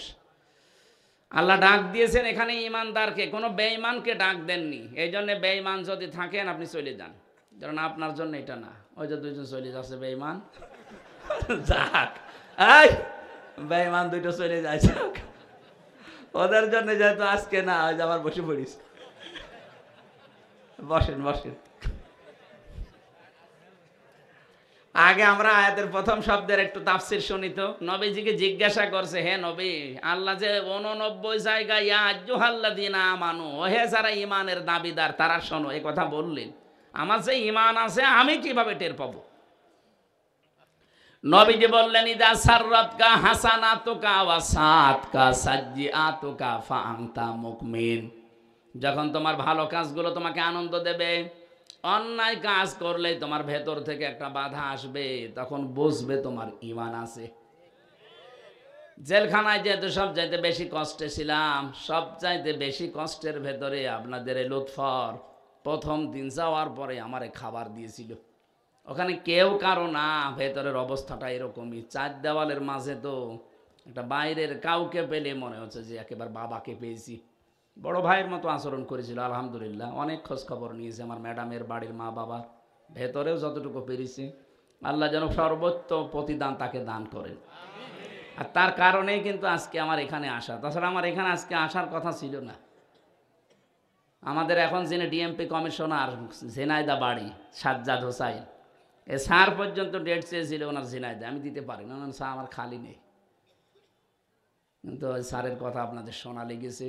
আমার মনে হয় আপনারা কি নারাজ নাকি? ঠিক আছে, তাহলে আপনার ঈমান আছে, আপনি এই হাদিস থেকে থার্মোমিটার দিয়ে মাপ দিয়ে নেন। ভালো কাজ দেখলে আপনার ভালো লাগবে, অন্যায় দেখলেই ভেতর থেকে একটা বাধা প্রাপ্ত হবেন। যদি এটা হয় তাহলে বুঝবেন আপনার ঈমান আছে, আর যদি না হয় বুঝবেন আপনার জব্বা টুপি দাড়ি থাকলে ঈমান নেই। এবার একটা হাদিস বলছি। আন আবি সাঈদ খুদরি রাদিয়াল্লাহু তাআলা আনহু قال قال النبي صلى الله عليه وسلم من رأى منكم منكرا فليغيره بيده ফাইল্লাম ইয়াস্তাতিউ ফাবিলিসানিহি ফাইল্লাম ইয়াস্তাতিউ ফাবিকলবিহি ওয়া যালিকা আযাফুল ঈমান। রাহুল বুখারী, বুখারী শরীফের হাদিস। হযরত আবু সাঈদ থেকে বর্ণিত, নবীজি বলেন, যখন কোনো অন্যায় কাজ দেখবা, শরীয়ত বিরোধী, মানবতা বিরোধী, তখন হাত দিয়ে বাধা দিবা। হাত মানে এই হাত না, এটা আমার হাত হতে পারে, কিন্তু ওসি সাহেবের এই হাত না, ওনার আইনের হাত। এক কথা বলছেন না কেন? এটা পাওয়ারের হাত, ক্ষমতার হাত, আইনের হাত, টাকা পয়সার হাত, এই গ্রামে প্রভাব প্রতিপত্তির হাত। অন্যায় দেখলে আপনি ওইটা বাধা দেবেন আপনার আইনের দ্বারা, হাতের দ্বারা, ক্ষমতার দ্বারা, প্রভাব দিয়ে। ওসি সাহেবের জন্য হাতের অন্যায় বাধা দেবে কি দিয়ে? উনি বাইরে থেকে যে দেখছে এক কনস্টেবল একজনকে ধরে পিটাচ্ছে, ওনার কিছু করা লাগবে না, শুধু যদি সামনে যে দাঁড়ায় বলে, ওই বেটা কি করিস, এমনি বন্ধ হয়ে যাবে। কারণ ওনার যে চেহারা, ওনার যে চেয়ার, ওইটার একটা দাম আছে না নেই? এই চেয়ারটা আল্লাহ ওনাকে দিয়েছে, এটা ওনার আমানত। এই আমানতটা ব্যবহার করা লাগবে ওই জায়গায়। তাহলে ওই জায়গায় অন্যায় দেখার পর উনি যদি আরো খুশি হয়, তাহলে উনি নামাজ পড়ে আসলো, রোজা রেখে আসলো, হজ করে এসেছে, সব আছে, কিন্তু ওনার ঈমান নেই। ওনার নাম দিয়ে উদাহরণ দিলাম এই কারণে, সারা দেশে যে যেখানে আমরা আছি, অন্যায় দেখলে সেটা শরীয়ত বিরোধী, সমাজ বিরোধী, মানবতা বিরোধী যদি হয়, সাধ্য মতো আপনার হাত মানে আইন, ক্ষমতা, পাওয়ার, শক্তি, এগুলোর দ্বারা বন্ধ করা লাগবে। এটা যদি আপনার আয়ত্তে না থাকে, যেন আমি পারলাম না, তাহলে প্রতিবাদ করা লাগবে মুখ দিয়ে।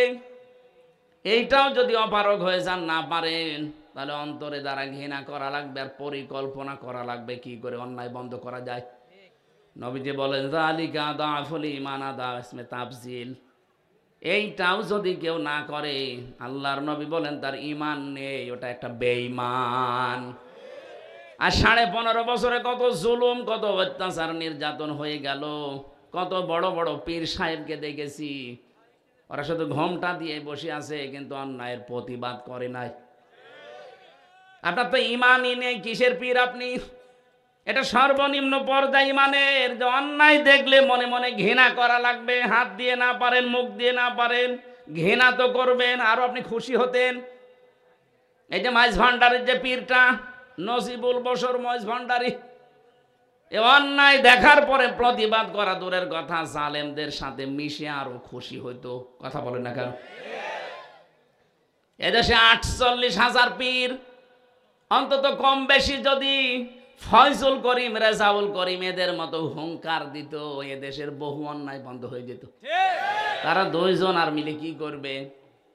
এরকম 48,000 পীর যদি একবারে বের হয়ে বলতো আমরা এটা বন্ধ করতে চাই, আলেমদের অত্যাচার, এমনি জালেমরা বন্ধ করে দিত। আগুন লেগে যেত দেশে। না, উনি বসে বসে জিকির করছে, হু হু, কি হবে তোর হু হু, তাতে ঈমানই নেই। অন্যায় দেখলে যদি কেউ হাত দিয়ে না পারে, মুখ দিয়ে না পারে, অন্তরে যদি পরিকল্পনাও না আটে, বলেন তো এই হাদিস অনুযায়ী তার ঈমান আর আছে? এই জন্য আল্লাহ এখানে কোনো বেঈমানকে ডাক দেননি, দিয়েছে কাকে? আরো জোরে বলেন, ইয়া আইয়ুহাল্লাযীনা আমানু, ওহে যারা ঈমানের দাবি করো তারা শোনো, কি? উদখুলু ফিস সিলমি কাফা, ইসলামে প্রবেশ করো, আংশিক না, পরিপূর্ণ। কিভাবে? এবার আমার প্রশ্ন আপনার কাছে, যদি মন দিয়ে শুনে থাকেন, আমি কিন্তু প্রশ্ন করবার পরে। আল্লাহ বলেন পরিপূর্ণভাবে ইসলামে প্রবেশ করো। আপনি যে পরিপূর্ণভাবে ইসলামে প্রবেশ করেছেন তার প্রমাণ কি? 5টা প্রমাণ আছে। আপনি যখন দেখবেন যে 5টা চিহ্ন আমার ভেতরে পাওয়া যায়, 5টা আলামত আমার ভেতরে পাওয়া যায়, তখন বুঝবেন আমি ইসলামে পরিপূর্ণ প্রবেশ করেছি। কয়টা? বলেন বলেন। এবার আপনি নিজের সাথে মিলাবেন, আসলে আপনি ইসলামে আছেন না ইসলামের বাইরে আছেন, আর আংশিক না পূর্ণাঙ্গ। আপনাকে কিন্তু কাফা দিয়েছেন আল্লাহ, আংশিক হলে হবে না, পুরাপুরি ইসলামে ঢোকা লাগবে। কথা বলেন না কেন? ইসলামে ঢুকেছেন তার প্রমাণ কয়টা? আরো জোরে আর একবার বলেন। 1 নম্বরে আত্মসমর্পণকারী হবেন। এখন এই আত্মসমর্পণ করবেন কোথায়? দাদাদের কাছে। হ্যাঁ, অনেকে তো মুসলমান এখন মনে করছে যে আত্মসমর্পণ দাদার কাছে করলেই মনে হয় মুসলমান হয়ে গেলাম। আত্মসমর্পণ কিভাবে করা লাগে? আমাদের পিতা, জাতির পিতা, যেটা আল্লাহর ঘোষণা দেওয়া, বানানোটা না। আল্লাহ যেটা বানিয়েছেন তার নাম হযরত ইব্রাহিম আলাইহিস সালাম। তিনি কিভাবে আত্মসমর্পণ করেছেন তাকান। এই তথ্যটা আছে সূরা বাকারা প্রথম নাম্বার পারা 19 নাম্বার পৃষ্ঠার 7 নাম্বার লাইনের 131 নাম্বার আয়াতের প্রথম অংশে আল্লাহ পাক বলেন, ইযে ক্বালা লাহু রাব্বুহু আসলিম। ইব্রাহিম, আত্মসমর্পণ করো। হযরত ইব্রাহিম ওই সময় গাছের মাথায় বসে কোড়াল দিয়ে কাঠ কাটছিলেন। ডাক দিয়ে বলে, মাবুদ, এখানে আত্মসমর্পণ কি করে করব? আল্লাহ ওখানেই জবাব দিয়েছেন যে গাছের মাথায় বসে কোড়াল দিয়ে খাতনা করো। অনেক খাতনা করার পরে ডাক দিয়েছেন, ক্বালা আসলামতু লিরাব্বিল আলামিন। মহাবিশ্বের পালনকর্তা আল্লাহর সামনে আমি স্যালেন্ডার হয়ে গেলাম। আমার নিজের মন বলতে আর কিছু নেই, আল্লাহ যা বলে ওইটাই আমার কাজ। তাহলে আত্মসমর্পণ করবেন, আল্লাহর বিধান যেখানে যেটা পাবেন প্রশ্ন ছাড়া। কথা বলেন না কেন? আমি কি এইরকম মান অর্জন এখনো করেছি? আমি এই মানে এখনো যেতে পেরেছি যে আমার মন মতো আমি কাজ আর করি না। আমি যেখানে যা করি দেখি আমার আল্লাহর বিধান আছে কিনা। হ্যাঁ, আমি যদি বিবাহ করতে চাই, আমি বিবাহের ক্ষেত্রেও দেখি আমার আল্লাহর বিধান এখানে আছে কিনা। যদি দেখি হ্যাঁ আল্লাহর বিধান আছে, পাশাপাশি হিন্দুদের বিধানও আছে, আমি যদি মুসলমান পরিপূর্ণ ইসলামে প্রবেশ করতে চাই, মেনে নেওয়া লাগবে হিন্দুদেরটা। হিন্দুদেরটা বলেন বলেন। পাশে যে ইসলাম আল্লাহ আপনাকে দিয়েছে যে প্রবেশ করো, ইসলামে প্রবেশের প্রথম নিয়ম যেহেতু আপনার পরিবার দিয়ে শুরু হচ্ছে, তাহলে বিয়ে শাদী করতে গেলে এখন থেকে ইসলামের নিয়ম হচ্ছে বরযাত্রী খাওয়ানো। হ্যাঁ, অলিমা খাওয়ানো, অলিমা। অথচ আমাদের এখানে 100 জনের বিয়েই অলিমা হয় না, হয় শুধু বরযাত্রী। এই যে গায়ে হলুদ দেওয়া, বরযাত্রী নিয়ে 100, 150, 200, 500 খাওয়ানো, এটা কিন্তু হিন্দুদের রীতি। ইসলামের রীতি হচ্ছে ছেলের বাড়িতে অলিমা বা বউ ভাত যেটা বলে এইটা হবে। আরো দরকার হয় মেয়ের বাড়ি থেকে 100-150 মানুষ নিয়ে আনবেন, নিজের আত্মীয় আরো 150 মানুষ নিয়ে 200-300 মানুষের খাবার ছেলের বাড়িতে করা লাগবে। এটার নাম ইসলাম, অলিমা। এই অলিমা নেই, এখন হয়ে গেছে সব বরযাত্রী। তাহলে আজকে থেকে আমি ইসলামে প্রবেশ করে ফেলেছি, জীবনে আর কোনোদিন বরযাত্রী যাব না। কারা কারা যাবেন হাত তোলেন তো। জানি যে এলাকায় বরযাত্রীর সিস্টেম আছে না নেই? আরে ভাই, একটা মেয়েকে 18 বছর, 20 বছর, 22 বছর, 25 বছর পর্যন্ত তার পেছনে ভালোবাসা দিয়ে, শ্রম দিয়ে, খাওয়া দাওয়া দিয়ে পর্যন্ত করে আপনার হাতে তুলে দিল। এইটাই তো অনেক কিছু। কারণ এই মেয়েটার থেকে সারা জীবন ওই মা বাবা আর কোনো উপকার পাবে না। কি কিছু পাবে? ওই মেয়েটা আপনার সন্তানের বাচ্চা পেটে নেবে, ও সারা জীবন আপনার ছেলের খেদমতে আছে, বাড়িতে থাকবে, কই তার মা বাবার তার কোনো কাজে লাগলো না, খালি মানুষ করে আপনাকে দিয়ে দিল। এরপরও 150, 200, 500 মানুষ খাওয়ানো লাগবে। আপনি কি জালেম? যদি বেশি আপনার খুব আবেগ থাকে, 200-500 মানুষ মেয়ের বাড়ি থেকে নিয়ে আসবেন, অলিমা করে তাদেরকে খাওয়াবেন। আজকে থেকে সিদ্ধান্ত নেওয়া লাগবে যে আমি ইসলামে যখন প্রবেশ করছি, কোনোদিন আমি আর ইসলামের বাইরে, যেহেতু বরযাত্রী, আমি আর যাব না। আমি অলিমার দাওয়াত দিলে আসি। কথা বলেন না কেন? এরপরও বরযাত্রী যাবেন কারা? আমার মনে হয় ওয়াজ মনে হয় আজকে শেষ। এইটাও যদি মেনে নিতে পারেন, হাজারো মেয়ের বাপ অন্তত একটু বাঁচবে। বারবার বলছি কারণ আমার ছেলে নেই, আমার 3টা মেয়ে, আমার তো আবার বাঁচা লাগবে। না ভাই, আমি ইসলামের নিয়ম বললাম, এখন মানবেন কি এটা আপনার বিবেকের ব্যাপার। আজকে থেকে সত্যিই কি অলিমায় যাবেন না বরযাত্রী যাবেন? হ্যাঁ, ঠিক আছে। হযরত ইব্রাহিম আমাদের জাতির পিতা এবং প্রথম কাজ কি করলেন? তিনি ইসলামে যে আত্মসমর্পণ করলেন। ওয়াসা বিহা ইব্রাহিম বানিহি ওয়া ইয়াকুব ইয়া বানিয়া ইন্নাল্লাহা আস্তাফা লাকুমুদ দিন ফালা তামুতুন্না ইল্লা ওয়া আনতুম মুসলিমুন। সূরা বাকারার 132 নম্বর আয়াত। ইব্রাহিম আত্মসমর্পণ করার পরে তিনি এই কাজ আরম্ভ করেছিলেন। আল্লাহ পাক বলেন ইব্রাহিম এবং ইয়াকুব এই দুইজন তার সন্তানদেরকে ওসিয়ত করেছিলেন। খুব ভালো করে শুনবেন, তারা দুইজন নবী দুইজনই সন্তানদেরকে ওসিয়ত করেছে।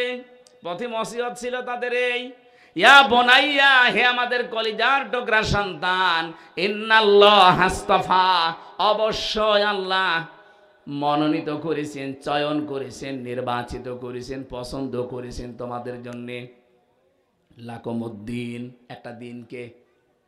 কি এখানে লাকুমুদ্দিন পর্যন্ত বলেন, তোমাদের জন্য একটা দিনকে আল্লাহ মনোনীত করেছেন। এই দিন মানে রাতের পরে যেটা আসবে ওইটা বলেন। আল্লাহ পাক বলেন এই দিন কাকে বলে জানো? ইন্নাদ-দীনা ইনদাল্লাহিল ইসলাম। আমার কাছে একটা দিন মাত্র পছন্দনীয়, তার নাম ইসলাম। 4,500 ধর্ম এখন দুনিয়ায় আছে। 4,500 ধর্মের ভেতরে মাত্র একটা ধর্ম আল্লাহর কাছে পবিত্র এবং পছন্দনীয়, তার নাম ইসলাম। বাকি 4,500-এর একটাও আল্লাহ পাকে দুনিয়াতে পছন্দ করে না, মনোনীত না। যেটা রেকর্ড হচ্ছে কালকে সারা দুনিয়া যাবে, এটা শুধু মুসলমানদের কাছে না, অনেক মানুষকে আমি দেখেছি, একটু মনোযোগ দিয়ে শুনলে ওই মানুষগুলো শেষে ধর্মে এসে যায়। কয়েকদিন আগে যশোরের এক কলেজের অধ্যাপক, উনি বিসিএস ক্যাডার, সরকারি কলেজের, ওনারে বললাম, স্যার আপনাকে আমি মুসলমান হওয়ার জন্য তাকিদ দেই না, আপনার মুসলমান হওয়ার দরকার নেই, শুধু আমার এই আলোচনাটা একটু শুনবেন। ওনার আমি ভরে দিলাম এই মোবাইল থেকে মোবাইলে দিয়ে বললাম এটা আপনি শুনবেন, আর পড়া কোরআন শরীফটা 3 মাস একটু বাংলা পড়বেন।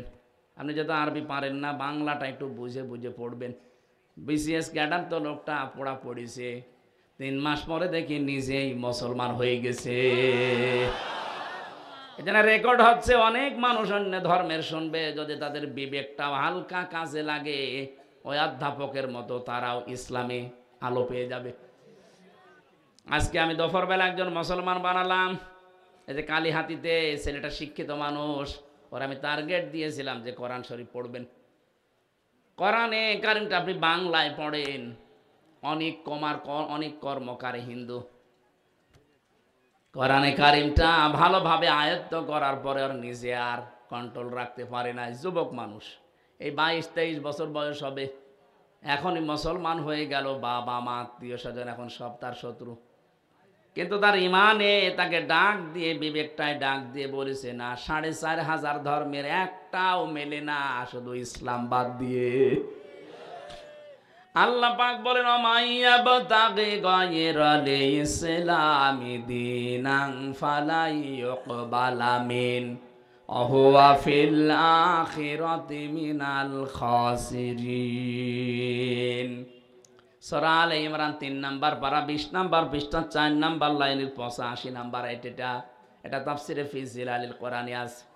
আল্লাহ পাক বলেন দুনিয়াতে যে কেউ ইসলাম বাদ দিয়ে অন্য কোন ধর্ম দিয়ে, জীবন ব্যবস্থা দিয়ে যদি আল্লাহকে রাজি করতে চায়, ফালাই ইউকবালা মিন, মজারের আগে লান আসলে অর্থ হয় কখনোই হবে না।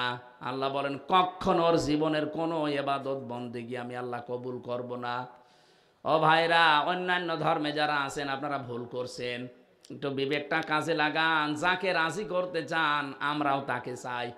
আপনারা হয়তো উপরওয়ালা বলেন, আপনারা গড বলেন, আর আমরা আল্লাহ বলি, বিষয় একই, যাওয়া লাগবে যেহেতু সবাই একখানে, এই জন্য ভুল করে চলে গেলে আফসোস করবেন।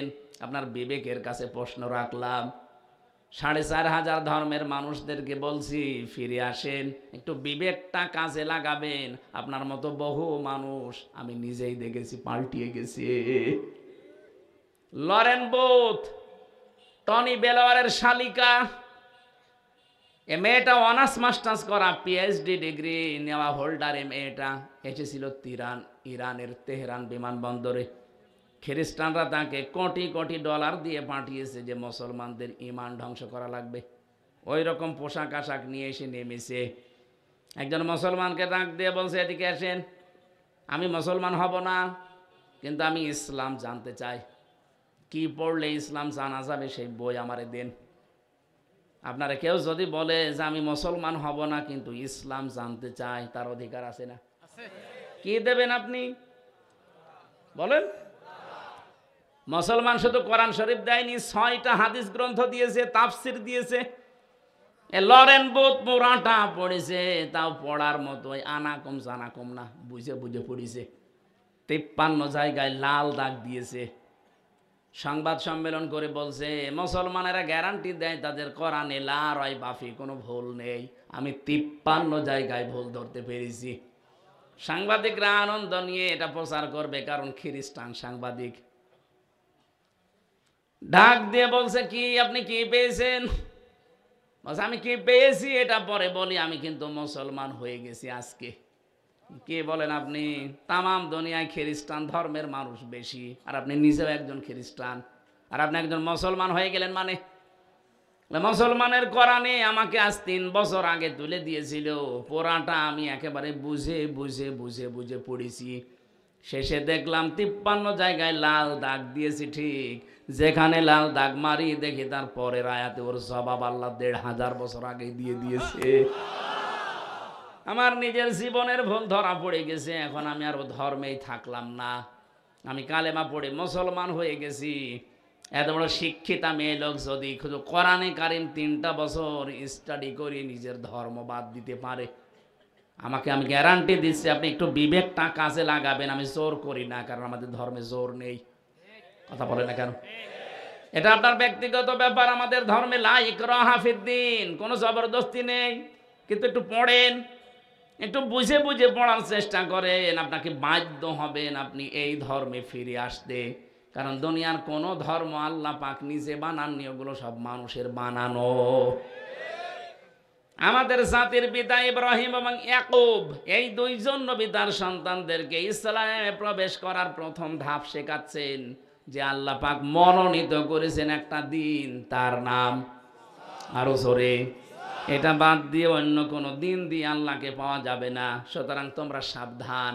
অহুয়া ফিল আখিরাতি মিনাল খাসিরিন।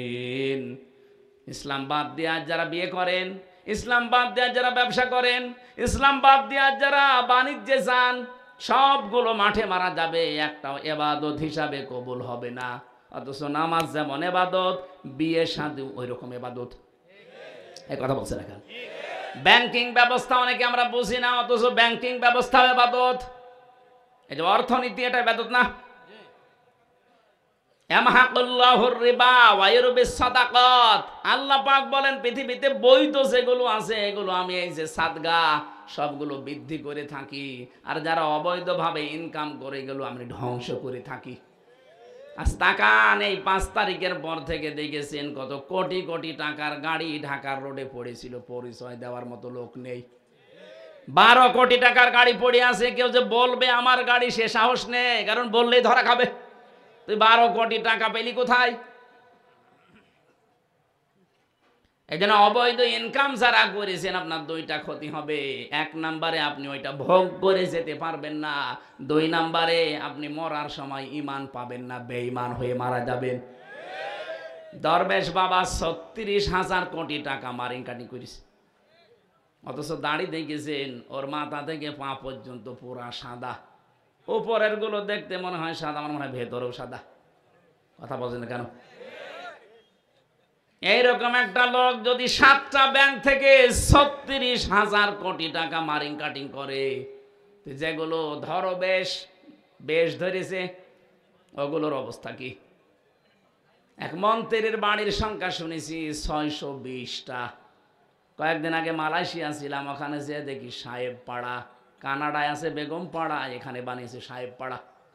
যে হোটেলে, সিঙ্গাপুরে, মালয়েশিয়া, থাইল্যান্ডে যে হোটেলে উঠে দেখি শয়তান বের হচ্ছে। কি গো, ও 5 তারিখের আগে পালিয়েছে। কি করলেন? আপনার টাকা পয়সা নিয়েও যেতে পারলেন না, ভোগ করতে পারলেন না। মারা যাওয়ার সময় কি হবে? আপনি আসেন, কুকুরের মতো মানুষ পেটিয়ে মারবে। কালকে আগসি কমলগঞ্জের ঘোষণা দিয়েছে, বাংলাদেশে যদি কেউ, কমলগঞ্জ না কোন থানা দেখলাম, ঘোষণা দিয়েছে দেশে যারা জুলুম করেছে ওদেরকে যদি নিশ্চিতভাবে ধরিয়ে দিতে পারেন, আমি পিটিয়ে আদামারা করে ফেলবো। ঠিকই বলিস। আমার মনে হয় এগুলো যদি সামনে জারি থাকে, আগামীতে যারা আসবে তারা চিন্তা ভাবনা করে চালাবে যে পুলিশ আর পুলিশ নেই। অবৈধ ইনকাম বন্ধ করেন। আজ অর্থনীতিতে অনেকেই মনে করেন এই দুনিয়ার কাজে বুঝি আর কি করব, অথচ মায়ের সাথে জেনা করার গুনাহ হচ্ছে আপনার। এটা গ্রাম অঞ্চল তো, এই যে টাকা ছেড়ে রাখে অনেকে, মাসে মাসে 1000 টাকা দিলে 1100 টাকা পায়, 100 টাকা করে বেশি। এলাকায় নেই? এটা কিন্তু মায়ের সাথে জেনা করার গুনাহ হচ্ছে। এগুলো যারা করছেন আজকেই ছেড়ে দেবেন। কারা কারা কারা ছেড়ে দেবেন হাত তোলেন তো। এলাকায় আছে, এই যে অনেকে হাত তুলছে। আপনি দাঁড়িয়েলা মানুষ, কয় টাকা ছেড়েছেন? হ্যাঁ, ওটা করবেন না। এই যে যারা জমি জায়গা বর্গা দেন না কি যেন বলে, আমি 1 লাখ টাকা নিলাম, 1 বিঘা জমি দিলাম, হ্যাঁ, দায় সুদি, এটাও জেনা করার গুনাহ হচ্ছে। তাও মায়ের সাথে জেনা করার, বলেন নাউজুবিল্লাহ। এটা বাদ দেওয়া লাগবে। এটা সিস্টেম একটা আছে, যতদিন জায়গা করে খাবেন ততদিন ওই খাজনা আপনি দেবেন, আর যখন টাকা ফেরত নেবেন 8-10 হাজার টাকা কম নেবেন। 1 লাখ টাকা যদি নেই, 2 বছর 5 বছর চাষ করছে, 5 বছর পরে 1 লাখে 5,000 10,000 টাকা, 8 থেকে 10,000 এটা কম নেওয়া লাগবে। আমি জানি আপনি মানবেন না, বলবেন লস হয়ে যায়। আর একটা পদ্ধতি আছে, একটা জমি 1 বিঘা দিয়ে দিলেন, বছরে বছরে 8-10 হাজার টাকা তাকে দেওয়া লাগবে। এইটা ঠিক আছে, কারণ 1 বছরে 1 বিঘা জমিতে 8-10 হাজার টাকা কামাই করা খুব কঠিন না। কথা বুঝতেছেন? আর একটা আছে খাই খালাসি বলে, খেয়ে দে শোধ। আমি 1 বিঘা জমি দিলাম, আপনি 8,000 10,000 টাকা দিলেন, টাকা আর ফেরত দেওয়া লাগবে না, খেয়ে দে। এইটা আছে, এইটা করবেন। এইটা আছে। আর 2 নম্বর যেটা বললাম এইটা করেন, কিন্তু প্রথমটা করতে গেলে 2টা শর্ত মানা লাগবে। হয় টাকা আপনি খাজনা দিয়ে দেবেন, আর 8,000 10,000 যখন ফেরত নেবেন তখন কম নেবেন। অর্থনীতির ভেতরে যে মুশারাকা, মোদারাবা, মোরাবাহা, বায়ে সালাম, বায়ে ইস্তেসনা, বায়ে মুআজ্জাল, বায়ে ওয়াহেদা, কতগুলো নিয়ম আছে ইসলামী অর্থনীতিতে, আমরা অনেকে জানি না। মনে করে এগুলো দুনিয়ার কাজ, কি করব না, এটা জানা লাগবে। ইসলামী অর্থনীতি এটা ইবাদত, আপনার নামাজের মতো। এক কথা বলেন না, রাজনীতি ওই ইবাদত, রোজা রাখার মতো। খালি নামাজ রোজা ইবাদত, আর বাকিগুলো দুনিয়ার কাজ। কে বলেছে? ওসি সাহেব 8টা ঘন্টা যদি ডিউটি করে, মনে করবে আমি 8 ঘন্টা নামাজে দাঁড়িয়ে আছি। ওনার পুরো 8 ঘন্টা না, ওসি যেমন, পুলিশের তো 24 ঘন্টায় ডিউটি। আমার মনে হয় পুলিশ 24 ঘন্টায় ইবাদতের সওয়াব পায়, যদি সঠিকভাবে দায়িত্বটা পালন করে। আল্লাহ রাব্বুল আলামিন, ইসলামে আমি প্রবেশ করেছি, তার প্রথম হচ্ছে আমি দিন মতো চলবো পুরাটা, আমি আত্মসমর্পণকারী। 2 নাম্বার আমার ইখলাস লাগবে। কি লাগবে? 3 নাম্বার আমার আকীদা শুদ্ধ হওয়া লাগবে। 4 নাম্বারে আমার চরিত্র উন্নত হওয়া লাগবে। 5 নাম্বারে আমার লেনদেন স্বচ্ছ থাকা লাগবে। অনেক ফেরেশতার মতো মানুষ দেখতে হয়, দোকানে বাকি খেয়েছে, জীবনে আরও সামনে দিয়ে যায় না, রাস্তায় পাল্টিয়ে ফেলে। না, লেনদেনে স্বচ্ছ থাকা লাগবে ভাই। এই 5টা বিষয় দুনিয়ায় আপনি দেখাতে পারেন, তাহলে আপনি বিশ্বাস করতে পারেন যে হ্যাঁ, আমি ইসলামে প্রবেশ করেছি। আল্লাহ আমাদেরকে আয়াতটা বাস্তব জীবনে সেট করার যেন তৌফিক দেন, আমিন। আর স্যারের ওই অনুষ্ঠান না হলে সত্যি আমি আরও চালাতাম। অনেক সময় হয়ে গেছে, আজকের মতো মাপছি। হ্যাঁ, ও টাকা পয়সার কথা, আমি আপনার ওই যে আমাদের এটা প্রতিষ্ঠান এতিমখানা, হ্যাঁ বুঝলাম। এরা যেহেতু মাদ্রাসার মাহফিল, তো এটা এতিমরা আছে এখানে। এতিমের মাথায় হাত দিলে যে কয়টা চুল পড়ে অতগুলো সওয়াব হয়। এই জন্য যারা টাকা পয়সা দেওয়ার নিয়ত করেছিলেন, এনেছেন, অনেক সময় দিতে পারেননি, এই যে তাড়াতাড়ির কারণে, আপনারা দিয়ে যাবেন ভাই। দেখলেন, টাকার কথা বললে মানুষের আর মন পাওয়া যায় না, কি আশ্চর্য। এই যারা যাচ্ছে ওদের কাছে, অথবা এখানে দায়িত্ব নিয়ে দিয়ে যাবেন। কিন্তু এ বিশাল আয়োজনে অনেক খরচ হয়েছে, আপনি না দিলে আগামীতে এরা সাহস হারিয়ে ফেলবে, আর দেবে না, তখন গান দেবে। আশা করছে আপনি দিয়ে যাবেন, এরকম যতটুকু সামর্থ্য আছে। কোরআনের প্রচারে যদি আপনার টাকা খরচ না হয়, তা আপনি টাকা খরচ করবেন কোথায়? সামর্থ্য থাকলে অবশ্যই আপনার কাছে দাবি আছে, দিয়ে যাবেন। আল্লাহুম্মা আমিন। লা ইলাহা ইল্লা আনতা সুবহানাকা ইন্নী কুনতু মিনাজ জালিমিন। আল্লাহুম্মা গফিরলি ওয়ারহামনি ওয়াহদিনি